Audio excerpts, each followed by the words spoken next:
I've always liked making music, and at one point I kind of got discouraged and I stopped. And then when I started doing it again, I realized, if I never get another hit record again. The tragic story of Leroy Burgess and funk band Black Ivory is filled with sadness and heartache.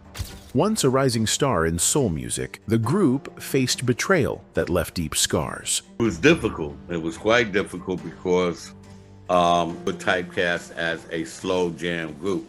So whenever we tried to do something that was up-tempo or mid-tempo or a little dancey, they was like, oh no, don't do that. From the sudden departure of Leroy Burgess, changing the group's signature sound and shattering their spirit. I was unhappy and I felt stuck and stifled. They understood it to different degrees, all right? And neither of them were happy to see me go. To the bitter royalty battles with their record label, leaving them feeling betrayed and broke. They owe me $75,000. This is not working out very well. Your contract calls for another album right now. And unfortunately, the cost of this album is going to outweigh the royalties we were going to give you. Add in backlash over drug-related lyrics, and just when they thought things couldn't get worse, their label collapsed, crushing their dreams overnight. Let's get into it. Black Ivory started out with a different name. They were first called the Mellow Souls. The group was made up of teenagers from Harlem, New York. This all began in the summer of 1969. The original members were Leroy Burgess, Stuart Bascombe, Russell Patterson, Lawrence Newkirk, Froilan Ramirez, and Michael Harris. They were just a group of young boys who loved music and wanted to sing. Even though they were still in school, they had big dreams of becoming famous. Because I remember when I was a kid, my father used to listen to a radio station that played basically like Count Basie, Frank Sinatra, but that wasn't my type of music. One day, they decided to try something bold. They called a well-known musician and producer named Patrick Adams and auditioned for him over the phone. Patrick was surprised and impressed. He decided to meet them in person. After hearing them sing live, he saw something special in them. Patrick Adams became their mentor and started working with them to improve their sound. He taught them how to sing better, perform together, and become more professional. Right. And our music really wasn't put down as much as some of the music out today, but it was definitely different from what came before us. Patrick thought 5 members were too many, so Michael Harris left the group. Now, there were 5 boys left, and they changed their name to Black Ivory. They started singing at private parties, local events, and even small shows in their neighborhood. At one of these shows, a talent show at Roosevelt High School in the Bronx, they won first place. This win gave them more confidence to keep going. They worked hard, kept practicing, and tried to get noticed by music companies. Patrick Adams worked behind the scenes to get them a record deal. He talked to Gene Red Jr., who owned a music label called Red Coach Records. Gene also worked with the famous band Kool and the Gang.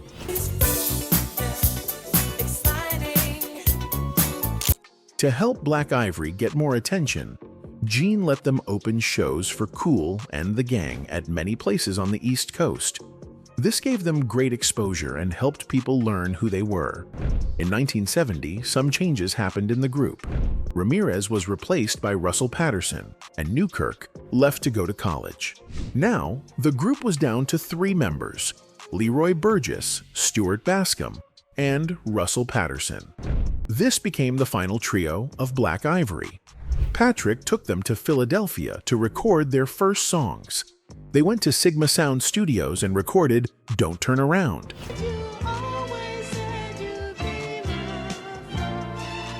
and I Keep Asking You Questions. These 2 songs became their very first single. The songs were released by the Today label, and people loved them. That was the beginning of their success. Leroy Burgess was the main singer for most of their songs in the early years. He also wrote songs and worked as a disco music producer. Patrick Adams and Leroy Burgess worked together on many songs, and that helped Black Ivory become popular. Leroy Burgess leaves Black Ivory and finds a new sound. In 1977, Leroy Burgess made a big decision. He left his group. Leroy felt it was time to try something new. He wanted to grow as a musician. Music was changing, and he didn't want to stay in the same place. He said that people only wanted to hear Black Ivory do slow jams, but he was hearing new sounds that were more upbeat and fun. These new sounds were fast, funky, and made people want to dance. So, even though it was a risk, Leroy decided to leave the group and go in a new direction. It was a hard choice, but he believed it was the right one for his future. After leaving Black Ivory, Leroy began working on faster songs. He started with a song called Weekend by Freak. Then came Fire Night Dance by the Peter Jacques Band. And Hooked on Your Love by the Fantastic Aleems. These songs helped him find a new groove. He wasn't doing slow love songs anymore. He was now making music that made people move. He worked closely with two musicians, James Calloway and Sonny T. Davenport. James played bass, Sonny played drums, and Leroy played the electric piano. Together, they used their background in jazz and gospel music to create a fresh new style. This style was slower than disco but still had a strong rhythm. It had a bounce and energy that people liked. Over time, this sound became known as boogie. It was a fun, funky kind of music, and Leroy was one of the first to help shape it. Leroy didn't just sing, he also helped produce music. He worked on songs like Release Yourself by the Aleems, Over Like a Fat Rat by Fonda Rae, and Barely Breaking Even by the Universal Robot Band. These songs became hits. Even 30 years later, people still dance to them. Why do they last so long? Leroy said, it's because he always tried to make music that people could remember. He wanted to make songs that had strong melodies, ones people could hum even years later. He also added positive feelings to his music. Even if the words talked about tough times, like in Barely Breaking Even, the music still gave people hope. It made them feel good, even when life was hard. Leroy Burgess took a chance by leaving Black Ivory, but that risk helped him grow. He followed his heart and helped create a new kind of music. His songs still make people smile and dance today. In 1972, Black Ivory released their first album. It was called Don't Turn Around. This album was a big success. It stayed on the Billboard R&B Albums chart for 19 weeks, which is a long time. It reached number 13 on that chart. People really liked the songs on that album. One of the songs was also called Don't Turn Around. It made it to number 38 on the R&B singles chart.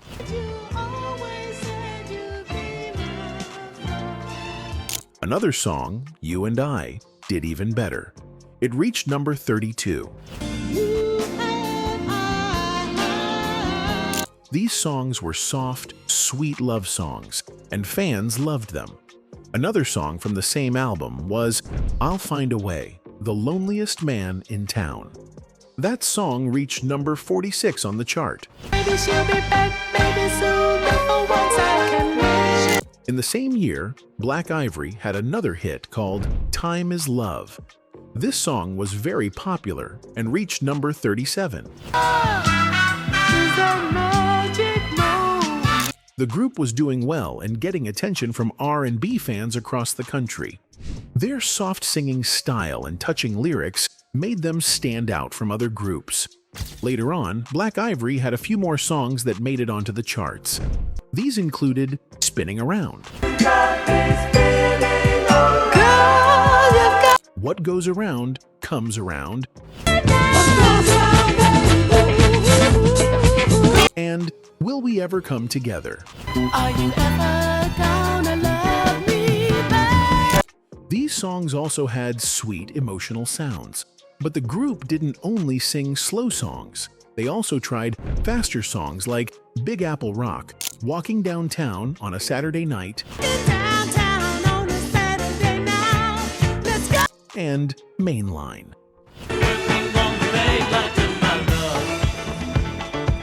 Russell Patterson sang the lead on Mainline, which was written by Leroy Burgess after he left the group. But even though they made good music, not everything was perfect behind the scenes. They had problems with their record label, especially about money. The group worked with a company called Today Perception Records. This company helped them make and release their songs. But over time, the group started to feel unhappy with how they were being treated. Stuart Bascombe, one of the members of Black Ivory, once said that the record label kept messing with their royalty payments. Royalties are the money a singer or group gets every time their song is played on the radio, sold in stores, or used in movies or TV. It's how most singers earn their living. But Black Ivory felt they were not getting the money they were supposed to get. Stewart said the label was always doing something to change or delay the payments. The group trusted the label at first, but that trust started to fade. Over time, this money problem caused a lot of tension. The group didn't feel motivated to make new music because they weren't getting paid fairly for the work they already did. They didn't feel respected or valued. Instead of focusing on making more songs and growing their music career, they had to worry about what was happening with their money. This made them take a step back from the music scene for a while. They stopped recording as often and stayed out of the spotlight. For artists who loved music, this was a sad and frustrating time. Not being able to do what they loved because of money and unfair treatment was very hard. Besides money problems, Black Ivory also got attention for the kind of words they used in some of their songs. Two of their songs, Mainline and Don't Need No Rehab, used drug-related words to describe love and relationships. These songs weren't actually about using drugs, but they used drug terms to explain how strong and powerful love can feel. For example, in Mainline, the singer talks about love like it's a drug he needs. This was meant to show how deep and addictive love can be. But not everyone liked this idea. Some people didn't understand that the songs were using metaphors. A metaphor is when you say something is like something else to help people understand better. In this case, they used drug talk to show what love felt like. But some people thought the songs were promoting drug use, which caused controversy. People worried that young listeners might get the wrong message. They thought the group was sending a bad example, even though that was not the goal at all. Black Ivory's member, Leroy Burgess, later explained that Don't Need No Rehab was like a second part to Mainline. He said that it was about a strong kind of love, the kind that makes you feel high, like a drug. He wanted people to understand that the song was creative and emotional, not dangerous. He tried to make it clear that it was just music, not a real story about using drugs. But even with this explanation, some people still didn't like the use of drug words in love songs. But as time passed, the music world began to change. In the late 1970s and into the 1980s, new music styles like disco, funk, and later hip-hop started becoming more popular. These new sounds were different from the sweet, slow love songs Black Ivory was known for. Because of this, they slowly started to fade from the spotlight. It wasn't that their music got worse, they were still very talented. But the music people wanted to hear had changed. The radio and record companies paid more attention to the new styles. Sadly, groups like Black Ivory didn't get as much love or attention anymore. After the group stopped performing together for a while, some of the members tried to go solo. Stuart Bascombe and Russell Patterson worked on their own music careers.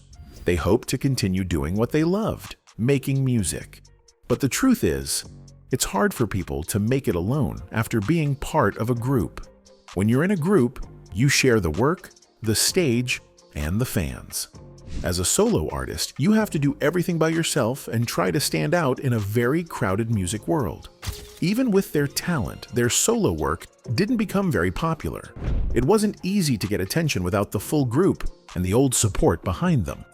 Leroy became very successful as a songwriter and music producer. Many people started calling him the patron saint of boogie because of how much he helped shape that style of music. He worked with many other artists and made a name for himself behind the scenes. His music became important to fans of boogie and soul, even if his face wasn't always in the spotlight.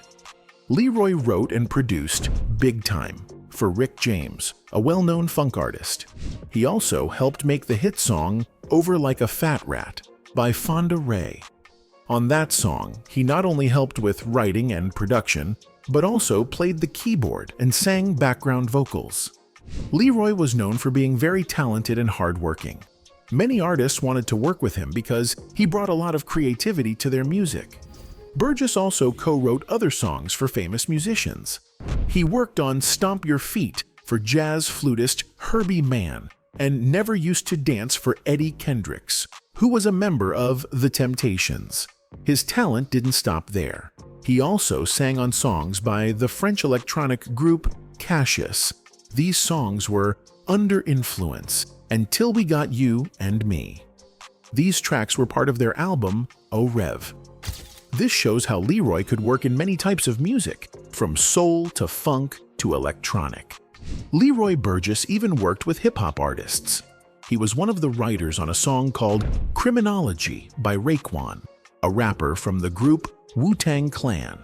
That song was part of Raekwon's famous 1995 album, Only Built for Cuban Links, which later became a gold-certified album. That means it sold over 500,000 copies. This showed how far Leroy's influence had spread in the music world. He was not just stuck in one type of music, he worked with many different artists and styles. Patterson and Bascombe also kept working in music, though their work didn't get as much attention as Burgess's. Patterson signed a solo deal in 1988 with Culture Shock Records. He released a song called I Surrender, which he co-wrote and produced with Cleveland Wright. Later, Patterson worked with producer John Robinson and co-wrote another song, More I Get. He also released another track with Robinson called The Time Is Right. Though these songs didn't make a huge splash, they showed that Patterson still had love for music and wanted to share it with the world. Patterson didn't stop at music. In later years, he tried acting and was featured in television shows. One of his most known roles was playing an FBI agent in the last season of the TV series The Following, which starred Kevin Bacon. Drop the weapon! You don't want to do this. Lord, help my poor soul. Everything's gonna be okay. He even appeared with Bacon on the cover of Variety magazine in 2015. This was a proud moment for Patterson, as he showed he could succeed outside of music too. In 2013, he sang on a song from the Robinson Wall Project, Vol. 1. In 2016, he brought back a classic by releasing a new version of Show Me How, a song originally by The Emotions and written by Isaac Hayes. In 2018, he worked with DJ Frankie Estevez to make a house music track called Celebrate. Then in 2019, Patterson released another single called Sign of the Times, proving he was still active in music. Stuart Bascombe also continued doing creative work after the group split. In 1976, he acted in a children's movie on TV called Turkey Treasure, where he played the lead role of Moses. A few years later, in 1983, he returned to play the same character in another children's special called To Be a Man. This show was very special and won an Emmy Award for Best Children's Programming. Bascombe even received a special Emmy plaque for his contribution, which was a big honor. Bascombe kept growing in different directions. In 2010, he helped write the song Getting Up for famous rapper Q-Tip. The song was part of an album called The Renaissance, which got nominated for Best Rap Album at the Grammy Awards. This showed that Bascombe was still respected in the music world and could work with top artists. In 2011, he and his group released a Christmas song called Snow and a full album titled Continuum. He helped write and produce some of the songs on that album, showing his skills hadn't faded. Bascombe also appeared in the 2018 documentary Mr. Soul, a film about the groundbreaking TV show Soul and its host, Ellis Hazlip. The film won a Peabody Award in 2021, which is a very big award in media. Bascombe and the other people in the film were honored with this award.